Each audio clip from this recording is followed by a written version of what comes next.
膝おかしいから確認して。おかしい。ありがとうございました。ありがとう、ごめんなさい。はい。取られた時にちょっとやっぱりこっちが。膝曲げて。膝こうやって曲げて。痛みある？いや、痛みはない。全然ない。最後までおる。それは3軒しかないやろ。どこまでおる？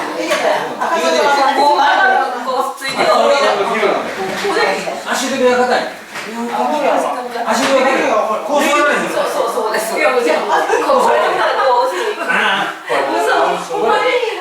筋肉が硬い。足の筋肉全体的に硬い。ヨガでこうやってすんだけどできない。それでよかったな。なんかちょっとおかしい。今おかしい。今はないですけど、田中さんにちょっとおかしいなって一日何回かあるんです。だからそれ歩いた時、ちょっと歩いた時じゃん。歩いて。歩いとった時おかしいじゃん。俺歩いてた時なんかちょっと違和感があるな思って。今違和感もない。全然ない。緊張してるから。違和感あったら分かりやすいんだけどな。そしたら首でもいいの、肩でもいいの。首ぐるぐるっと回して。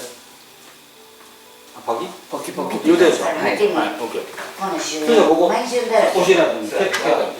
すごいあるで。蹴って。前から。そうそう。はい。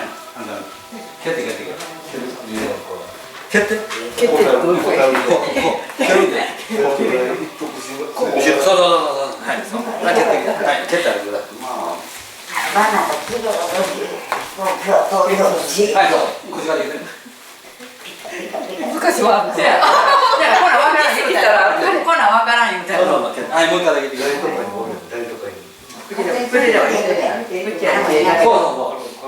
あんまり蹴ったことないから、今までやったことないことやってるから、だから分かりにくい。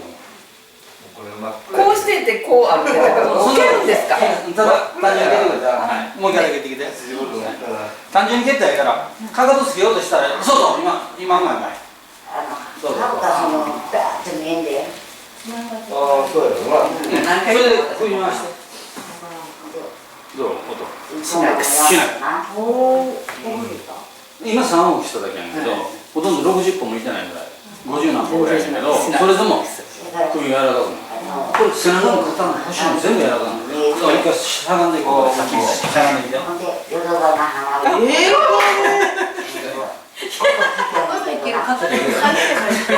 っと楽になったよ。